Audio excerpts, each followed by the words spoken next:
오늘은 종교개혁 주일입니다. 지금부터 505년 전에 1517년 10월 31일, 그러니까 내일이죠. 마틴 루터가 독일 비텐부르크 교회, 그땐 성당이죠. 정문에 95개조의 반박문을 저렇게 붙이면서 종교개혁이 시작되었습니다. 프로테스탄트라고 하는 것이 개신교라는 뜻입니다. 프로테스탄트는 어떤 사람들인가 하면 저항하는 사람들입니다. 그냥 교황이라든가 교회에 순응하는 사람들이 아니라 거기에 저항하는 사람들. 잘못된 것을 가만히 두고 보는 것이 아니라 잘못된 것을 가만히 두고 보지를 못합니다. 어떻게든지 고치려고 하고 프로테스트, 시위하고 데모하는 사람들이 개신교인입니다. 지금도 우리가 프로테스탄트인지는 모르겠습니다. 이렇게 개신교가 태어났습니다. 그러니까 내일이 개신교의 생일입니다. 얼마? 505살 되는 생일입니다. 마틴 루터는 1483년 독일의 한 농부의 가정에서 태어났습니다. 이 아버지가 농사를 지어서는 쉽지가 않으니까 광산에 들어갑니다. 광산에 들어가서 열심히 일하니까 나중에는 광산을 소유할 정도가 되었습니다. 이 루터의 아버지는 굉장히 엄격했습니다. 그래서 나중에 루터가 우리가 하나님 아버지라고 부르지 않습니까? 이 하나님 아버지라고 부르는 것이 조금 부담스러울 정도로 이 루터의 아버지는 엄격했습니다. 아버지는 루터가 법률가가 되기를 바랬습니다. 근데 루터는 이제 아버지의 뜻대로 대학에서 법을 공부하면서 22살에, 옛날엔 다 그랬습니다, 석사 학위를 받게 됩니다.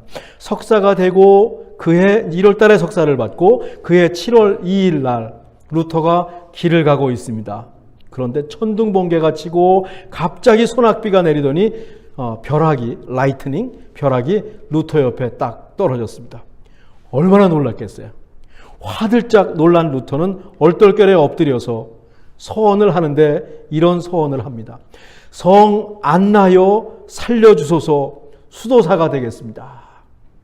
요즘 말로 하면 벼락이 옆에 떨어지니까 하나님 내가 목사가 되겠습니다. 하나님 내가 선교사가 되겠습니다. 서원을 한 겁니다.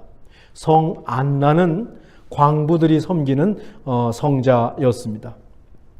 여러분, 인생이 바뀌는 것이 한순간입니다. 사도 바울이 생각나지요. 또 어떤 사람들은 소원을 하고도 지키지 않을 수도 있는데 이 루터는 곧바로 모든 것을 정리하고 수도원에 들어갑니다.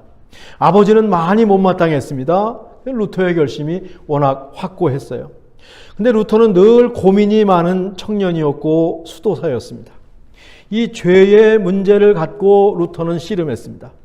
죽음 후에 심판이 있다는 것이 너무 두려운 겁니다. 그것도 이터널 저지먼트, 영원한 심판이 있다는 것이 이 루터는 너무너무 두려웠어요. 이 루터는 이 두려움을 없애려고 정말 열심히 수도사의 길을 걸었습니다. 수도원 규칙대로 새벽 3시에 일어나서 하루에 7번씩 시간을 정해놓고 기도했습니다. 금식했습니다. 선행을 했습니다. 온갖 수도원에서 하라고 하는 건 다 했는데 말이죠, 마음이 편치가 않았습니다. 더 불안했습니다. 여전히 죄책감에 시달렸습니다. 영적인 두려움이 마음 깊은 곳에 늘 도사리고 있었습니다. 29살이 될 때입니다. 로마 교황청을 방문하게 되었는데 그 당시에 로마에는 지금도 있답니다. 다음 화면인데 28개의 계단을 있어서 저 계단을, 베드로 성당에 있는 계단이랍니다. 저 계단을 무릎으로 기어 올라가면 죄사함을 받고 은혜를 받을 수 있다. 지금도 있어서 관광객들이 저렇게 뒤에 줄을 서고 무릎으로 저 28개의 계단을 올라간다고 해요. 루터도 그 일을 했습니다. 한 계단 한 계단, 얼마나, 왜 고민이 많으면 예수님을 믿는 것, 신앙생활하는 것이 쉽지가 않습니다. 너무 신앙생활이 쉽다고 하면 고민이 없는 겁니다. 대충 믿는 겁니다. 정말 신앙생활을 깊이 하다 보면 고민이 생기고 회의도 생기고 신앙 안에서 갖는 염려도 있고 신앙 안에서 갖는 불안이 있습니다. 이 루터가 얼마나 정성껏 28개의 계단을 올라갔을까요? 남들이 그렇게 된다고 하니까 나도 그렇게 되기를 바라면서 올라갔는데 마음이 가벼워지지가 않습니다. 이게 노력해도 안 되면 더 괴로운 겁니다. 안 하면 괜찮아요. 딴 일 하면 되니까. 근데 여기에 집중을 하고 노력해도 안 되면 이건 더 괴로운 거죠. 루터가 살던 시대에 코로나에 비할 수 없는 흑사병, 패스트가 여전히 유행을 하고 있었습니다. 수천 몇 명, 때로는 몇억 명이 죽었다라는 속수무책으로 죽는 패스트 흑사병이었습니다. 그러니까 죽음이 코앞에 있으니까 더 두려운 거죠. 세상이 뒤숭숭하면 마지막 심판, 종말이 생각나고 세상이 뒤숭숭하면 개인의 삶도 불안하기 마련입니다. 루터가 살던 시대가 바로 그래서 우리가 팬데믹을 살다 보니까 이 흑사병, 패스트, 루터의 시대 상황을 아주 잘 이해할 수가 있어요. 저는 구도자라고 하는 말을 좋아합니다. seeker. 자기가 갖고 있는 문제를 치열하게 끝까지 고민하고 추적하는 겁니다. 끝까지 추구하는 겁니다. 중간에 멈추지 않고 끝장을 보겠다는 겁니다. 신앙의 구도자, 멋진 말이죠. 끝까지 신앙의 줄을 놓지 않고 끝까지 내가 하나님 찾아가면서 하나님 알아가면서 살겠습니다. 때론 우리 삶에도 이런 근성이 필요합니다. 끝장을 보겠다. 끝장을 보겠다. 루터가 그리 강한 청년이 아닙니다. 근데 루터에게는 구도자의 모습이 있었습니다. 강하지 않지만 그는 끝까지 가는 그 무엇을 내공을 갖고 있었죠. 근데 루터가 계속 찾다 보니까 결국 고민을 해결해요. 이 영적인 고민을 해결합니다. 알고 보니까 성경 속에 답이 있는 거예요. 로마서 1장 17절인데 우리 한번 같이 읽어보십시다. 복음에는 하나님의 의가 나타나서 믿음으로 믿음에 이르게 하나니 기록된 바 의인은 믿음으로 말미암아 살리라. 이 말씀을 발견한 겁니다.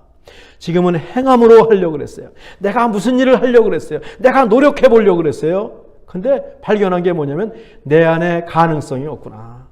나는 내 힘으로 할 수가 없구나. 나는 가능성이 없는 사람이구나.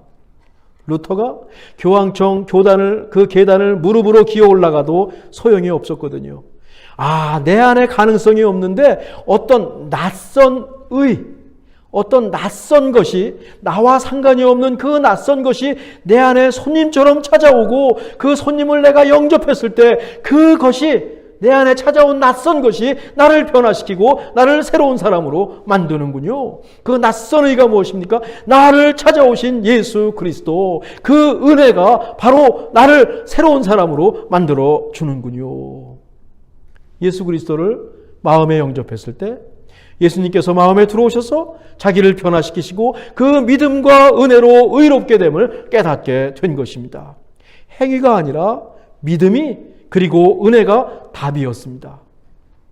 이걸 깨달았습니다. 대충 깨달은 게 아니겠죠? 이거구나. 아하 모멘트였습니다. 그렇게 루터는 치열하게 고민하던 문제의 해답을 찾았고 자유를 얻게 됩니다. 루터는요, 성경에서 답을 찾았잖아요. 평생을 성경을 연구해요. 설교하고 글을 쓰고 성경에 대해서 식탁 담아 테이블톡 하는 것을 너무너무 즐겼어요. 최고의 과업이고 최고의 행복으로 여겼습니다. 루터 이후에 개신교가 성경을 중요하게 생각하는 이유가 여기에 있지요. 이건 개인적인 믿음입니다. 루터는 개인적인 믿음에 그치지 않고 공적인 믿음으로 나갔습니다. 중세 가톨릭 교회는 한없이 타락했습니다. 십자군 전쟁 자금을 마련한다고 면죄부를 팔았거든요. 이 면죄부를 사기만 하면 죽은 당신의 부모가, 죽은 당신의 형제가 면죄부를 넣고 그 통에 쨍그랑 하는 소리와 함께 천국으로 올라갈 겁니다. 일종의 사기인데 그걸 가지고 면죄부를 팔았습니다. 이번에는 베드로 성당을 짓느냐고 은행빚을 졌어요. 그 은행빚을 갚기 위해서 면죄부를 팝니다. 쨍그랑 하면 부모 형제의 영혼이 천국으로 올라갑니다. 누가 안 사겠습니까? 다 사죠. 다 사죠. 루터가 보니까 이건 사기치는 겁니다. 이건 사기치는 겁니다. 루터는요, 그래서 교황과 당시 가톨릭 교회를 비판하는 95개조의 반박문을 만들어요. 주보의 제가 3개인가 4개를 기록해 놨습니다. 그걸 동료들에게 보냅니다. 그리고 자기가 근무하는 그 비텐부르크 대학 교회 정문에 게시했습니다. 요즘식으로 말하면요, 대자보를 붙인 겁니다. 이렇게 개신교는요, 데모하는 사람들이었어요. 1517년 10월 31일 가톨릭에서 모든 성인을 추모하는 만성절 전날입니다. 지금도 11월 11일은 만성절, All Saints Day, 그리고 헬로윈 데이가 31일인데, 사람들은 헬로윈 데이를 지키지만 우리는 종교개혁일로 지키는 것이 더 맞지요. 사실 루터는 이런 사회운동이나 종교개혁을 주도할 정도로 적극적인 사람이 아닙니다. 그렇게 외향적인 사람이 아닙니다. 그는 그냥 천상학자입니다. 세상이 잘못 돌아가는 것에 고민했지만 그것을 개혁하고 혁명을 일으킬 의도를 갖고 있지는 않았습니다. 저 95개조의 반박문을 붙이면서 학교 안에서 이것을 놓고 토론하고 싶었어요. 디스커션하고 싶었어요. 이게 맞는지 한번 디스커션 해봅시다. 루터는 이렇게 소심하고 불안한 영혼이었습니다. 그런 루터가 종교개혁 맨 앞에 서게 된 거예요. 종교개혁 한가운데 서게 된 거예요. 리더가 된 겁니다. 어쩌면 원래 성격에 맞지 않는 일에 자기도 모르게 끌려 나온 거예요.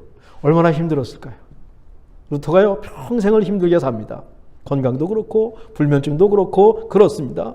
하나님 잘 믿고 하나님이라면 다 잘 돼. 그렇지 않습니다. 그 어려운 가운데도 하나님의 일을 끝까지 꾸역꾸역 해내는 것, 이것이 시커, 구도자라고 하는 것입니다. 혹시 여러분도 사시다가 얼떨결에 여러분 어떤 문제의 중심에 서가지고 소위 총대를 매야 했던 일은 없는지요? 그런 일이 있었으면 루터의 심정을 이해하실 수 있을 겁니다. 루터가 느낀 책임은 우리가 느낀 것보다 중압감보다 수천 배가 컸겠지요. 그런데 루터는요, 자기에게 주어진 길을 끝까지 갔습니다. 구도자 맞습니다. 로마 교황청에서 루터를 파문시키겠다고 합니다. 그리고 실제로 재판이 열렸습니다. 루터가 자신의 주장을 철회하고 그 95개조의 방백문을 불에 태워버리면 루터는 사제의 신분도, 대학 교수의 신분도, 또 목숨도 구할 수 있습니다. 개인적으로 편하게 살 수 있습니다. 내 신앙 지키면서 잘 살 수 있습니다. 하루만 생각할 시간을 달라고 부탁합니다. 이게 루터입니다. 위인들 같으면 그 자리에서 장렬하게 순교했습니다. 그렇지 않아요. 우리와 똑같습니다. 하루만 시간을 달라고. 고민을 얼마나 했을까요? 루터 성격에 이 하루가 1년 같았고 100년 같았을 겁니다. 5만 가지가 다 생각이 났을 겁니다. 다음 날 재판정에 섭니다. 그리고 루터는 이렇게 말해요. 어떤 사람들은 루터가 숙소에서 기도한 거라고 얘기하고 많은 사람들은 재판정에서 루터가 한 말이라고 얘기하는데, 다음 화면이에요. 다음 화면이고요. 제 양심은 하나님 말씀에 사로잡혔습니다. 성경을 통해서 거듭났습니다. 지금 하나님 말씀 꼭 붙들고 있습니다. 제 양심은 하나님 말씀에 사로잡혔습니다. 하나님 말씀에 근거하면 내가 그 어떤 것도 철회할 수 없습니다. 양심에 불복하는 건 옳지도 안전하지도 않습니다. 하나님, 제가 여기 서 있습니다. 나를 도우소서. 멋진 말입니다. Here I stand. God help me. 결국 루터는 가톨릭 교회에서 파문당하고 죽을 위협에 처합니다. 그때 무조건 죽였습니다. 그때 프레드릭이라고 하는 그 색소니 지방 제후가 루터를 숨겨줘요. 당시 제후들은 경제적으로 꽤 괜찮았거든요. 그러니까 교황청에서 독립하고 싶은 거예요. 교황청이 자꾸만 간섭을 한단 말입니다. 그때 마틴 루터가 교황의 권위에 대항했으니까 제후들이 루터를 좋아하고 지원할 수밖에 없어요. 세상 일이 여러분 다 그렇습니다. 100% 순수한 것 세상에 없습니다. 그런 거 찾지 마십시오. 이 다음에 예수님 오시고 하나님 나라가 되면 100% 순수할 겁니다. 100% 옳은 것 세상에 없습니다. 그래서 우리는 내가 옳습니다라고 말하기가 너무 어렵습니다. 알면 알수록 그럴 수도 있겠습니다. 그럴 수도 있겠습니다. 당신의 의견을 존중합니다. 는 얘기를 하게 되지요. 근데 제 생각은 이렇습니다라고 정중하게 얘기를 하지, 정답이 있습니다, 해답이 있습니다, 이런 말 점점 못해요. 다니엘에게 배웠듯이 하나님은 세상의 역사를 통해서 하나님의 뜻을 펼쳐 가십니다. 우리는 그저 마음을 열고 다니엘처럼 뜻을 정하고 하나님께서 기뻐하시는 길, 주어진 길을 그냥 최선을 다해서 갈 뿐이지요. 루터가 피신을 해요. 이 제후가 피신시켜줍니다. 그동안에 루터는 또 무슨 일을 했냐면 성경을 독일어로 번역을 했어요. 그때까지 성경은 사제들의 전유물이었습니다. 라틴어로 쓰여져 있습니다. 사제들만 성경을 읽고 여러분들은 성경을 읽을 수가 없어요. 사제가 어떤 말을 해도 여러분들은 성경에 있나 보다, 하나님 말씀입니다 라고 교인들은 생각하던 시절이었습니다. 루터가 독일어로 성경을 번역합니다. 독일의 모든 사람들이 읽을 수 있는 보통말로 성경을 번역합니다. 그리고 그때 구텐베르크가 인쇄술을 발명해가지고 이 독일어 성경을 막 찍어가지고 판을 찍어가지고 대중들에게 대량으로 보급할 수가 있었습니다. 그리고 루터가 뭐라고 하냐면 사제만 제사장이 아니라 우리 모든 사람들은 하나님 앞에서 만민 제사장입니다.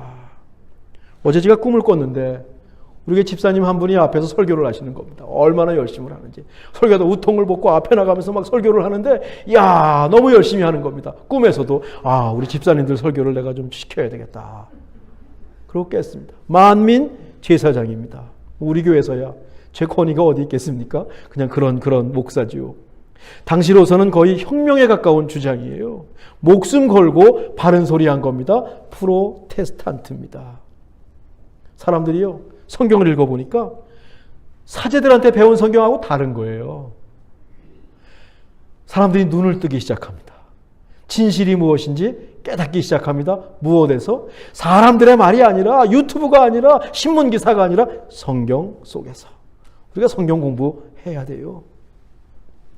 종교개혁의 불길이 유럽으로 퍼져 나갑니다. 어쩌면 인쇄술이 발명한 것도 참 신기하죠. 하나님의 때가 있는 것 같아요. 또 신기한 게 있어요. 루터보다 앞서서 이미 다 가톨릭 교황과 교회에 저항한 사람들이 있었답니다. 루터보다 200년 앞에 존 위클리프라는 사람은 성경을 영어로 이미 번역했어요. 그런데 그것이 문제가 되었어요. 죽은 지 31년 만에, 그때 교회가 그렇게 잔인했는데 죽은 지 31년 만에 이 존 위클리프의 무덤을 파헤칩니다. 무덤을 파헤쳐가지고 이 사람은 이단이라고, 성경 번역했다고 이단이라고 해가지고 그 유해를 불에 태워버립니다. 교회가 다 한 일들입니다. 100년 전에 살았던 얀 후스라고 하는 체코 사람이 있어요. 이 사람도 교황의 권위에 저항했다가 불에 타서 죽습니다.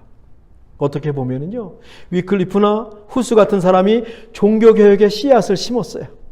당시 유럽에서 교황에 대한 불만이 쌓여 있었거든요. 그때 루터가 나와서 개혁을 시작했습니다. 하나님의 때가 되었고 그때 루터가 하나님께 쓰임 받게 된 것이죠. 루터의 종교개혁은 오직 믿음으로, 오직 은혜로, 오직 성경으로, 이 캐치프레이즈로 진행이 되었고요. 지금도 우리 개신교회는 이 세 가지, 오직 믿음입니다, 오직 은혜입니다, 오직 성경입니다. 우리가 중요하게 생각하는 신조 가운데 하나입니다.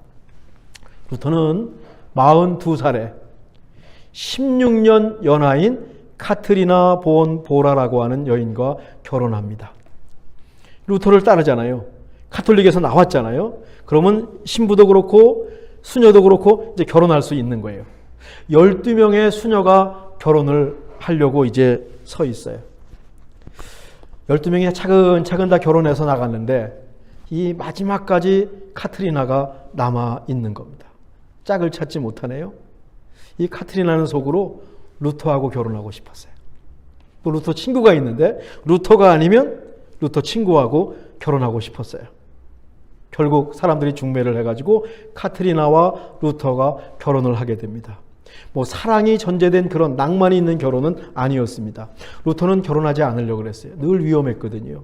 또 건강이 좋지 않았습니다. 할 일도 많아서 결혼을 생각하지 않았는데 42살에 결혼을 하고 보니까 루터는 세계 위인들 가운데 결혼을 가장 잘한 한 사람으로 꼽히지요. 카트리나가 집안일을 다 도맡아 합니다. 고아들을 돌보고 농장을 가꾸는 일까지 하고, 루터가 지칠 때가 있어요. 자기 성격에 맞지 않는 일을 하다 보면 지칩니다. 푹 기가 죽어서 들어오면 이 카트리나가 길을 살려주는 겁니다. 든든한 동지가 되었습니다. 카트리나를 종교개혁자의 영부인 퍼스트 레이디라고 부를 정도입니다. 여러분, 신앙의 동지가 집안에 있다면 뭘 더 바라겠습니까? 거기에 그치지 않습니다. 루터에게는 멜랑턴이라고 하는 친구도 있었습니다. 루터보다 14살이 어렸고 비텐베르크 대학에서 가르치던 교수였어요. 이런 말을 했습니다. 루터와 헤어지기보다 죽는 것이 낫다. 그렇게 루터를 존경했고 루터를 사랑했고 심지어 루터를 아버지라고 불렀습니다. 루터가 농부의 가정에 자랐거든요. 멜랑톤은요, 중산층 가정에서 자랐습니다. 루터가 벼락이 떨어지면서 수도사가 되겠다고 결단을 했잖아요. 이 멜랑톤은요, 특별한 영적인 체험이 없어요. 그냥 신학을 공부하고 성경을 읽으면서 하나님을 만난 사람입니다. 루터가 바울형이라면 멜랑톤은 사도 요한 같은 사람입니다. 사실 루터의 종교개혁은 멜랑톤과 같은 사람들이 뒤에서 후원했기 때문에 가능했습니다. 언제나 누구에게나 말없이 돋는 손길들은 참 귀합니다. 우리 자녀들에게 좋은 선생님, 좋은 친구들이 있기를 우리가 늘 기도해야 되는 이유죠. 이런 루터인데요, 완벽하지 않았습니다. 종교개혁 불길이 당시 노동자 계층인 농민들에게 번졌습니다. 제후와 지주들에게 저항해서 농민혁명이 일어나서 많이 죽었어요. 이 농민혁명들이 폭력을 동반했어요. 폭력을 가지고 제후들에게 대항했습니다. 루터가 처음에는 약자인 농민들 편에 섰는데 뒤로 가면서 지주 편에 섭니다. 이게 지주의 도움을 받다 보니까 반대하기가 힘들었나 봐요.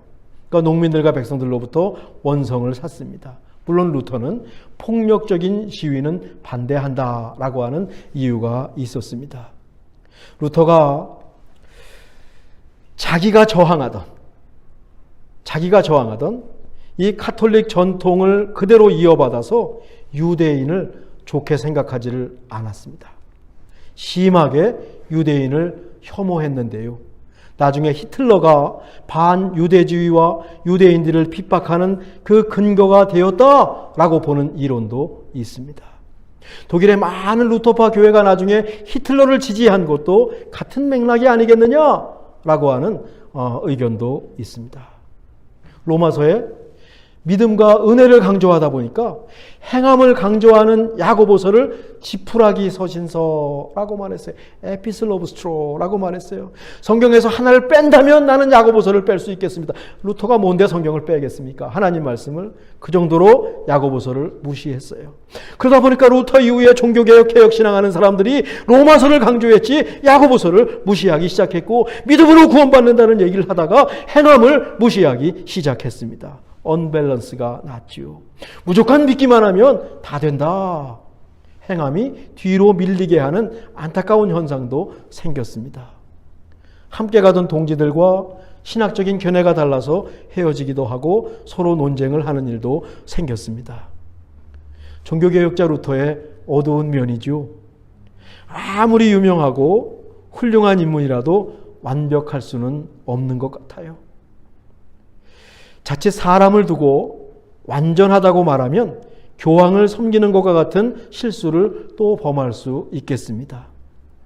그가 행한 업적을 두고도 시시비비를 따지는 현명한 분별력이 필요합니다.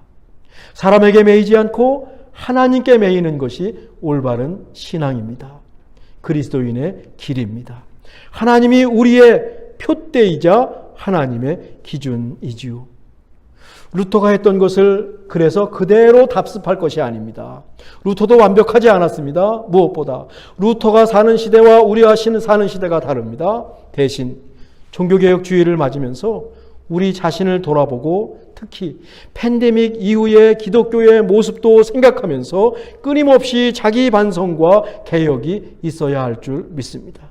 나도 반성을 하고 새로운 길로 나가고 교회도 마찬가지고 우리가 사는 세상도 똑같은 길로 나가길 기도해야 할 것입니다. 거기서 필요한 것 무엇입니까? 끝까지 해내는 근성, 내공, 노력이 우리에게 요청됩니다. 루터는 평생 불면증에 시달렸습니다. 심장이 약했습니다. 어지럼증도 있었고요. 키드니 스톤, 예배 중간에 내려온 적도 있습니다. 마귀와 더불어 영적인 싸움을 하면서 지냈습니다. 이 성경을 통해서 하나님을 만났지만 그에게도 계속 기다리는 육체의 가시가 너무도 많이 있었습니다. 죽음의 위협까지 받았으니까 얼마나 두려웠을까요? 그래도 루터는 종교개혁이라는 사명을 놓지 않고 평생을 살았습니다. 63년을 살았거든요. 성경을 읽고 공부하고 설교하는 것을 끝까지 중단하지 않았어요. 끝까지 구도자의 길을 갔습니다. 루터뿐이 아니죠. 존 켈빈, 칩잉글리, 그 이후 개혁 정신을 이어받은 인물들이 있었기 때문에 종교개혁이 가능했습니다. 루터는요, 찬송가도 많이 지었어요. 그러니까 힘들 때 찬송했나 봅니다. 중세교회 성가가 너무 어려운 거예요. 너무 어려운 거예요. 이 루터는요, 그 당시 독일의 민요에다가, 자칫하면 세상의 노래잖아요. 독일의 민요에다가 곡을 붙여가지고 가사를 붙여서 찬송가를 만들기도 했어요. 이게 혁신입니다. 개혁입니다. 루터가 지은 찬송가 중에 가장 유명한 찬송가를 들으려면 우리가 함께 부를 585장 내 주는 강한 성이요랍니다. 이 찬송가 가사는 우리가 읽은 시편 46편에서 왔어요. 루터가 교수로 임명되면서 제일 먼저 가르친 과목이 시편이었습니다. 죽기 전에 맨 마지막에 가르친 과목이 창세기였습니다. 시편 46편 1절과 3절을 함께 읽겠습니다. 하나님은 우리의 피난처시요 힘이시니 환난 중에 만날 큰 도움이시라. 그러므로 땅이 변하든지 산이 흔들려 바다 가운데 빠지든지 바닷물이 솟아나고 뛰놀든지 그것이 넘침으로 산이 흔들릴지라도 우리는 두려워하지 아니하리로다. 기도하겠습니다. 하나님, 종교개혁주의를 맞아서 우리의 신앙을 돌아봅니다. 교회와 요즘 기독교도 돌아봅니다.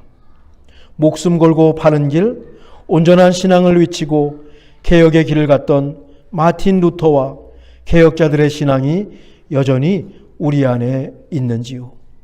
아니, 요즘 신앙과 교회에 또 다른 개혁이 필요할 때가 된 것은 아닌지요? 개혁의 때가 무르익어 있는 상황은 아닌지요? 한 곳에 머물지 않고 끊임없이 자기를 돌아보고 하나님 안에서 새롭게 하는 개혁자의 신앙을 잊지 않게 도와 주옵소서. 하나님, 다음 한 주간 살면서 가정에서건 또 우리 세상 속에서건 교회에서건 우리가 해야 될 일이 있다면 하나님, 내가 여기 서 있습니다. 나를 도우소서. 정말 어려운 일 가운데 있다면, 어려운 일 가운데 있다면 하나님 앞에서 하나님, 내가 여기 서 있습니다. 나를 도와 주옵소서. 기도하며 한 주간 맞는, 세 달을 맞는 저희 모두가 되게 해 주옵소서. 예수님의 이름으로 기도하옵나이다. 아멘.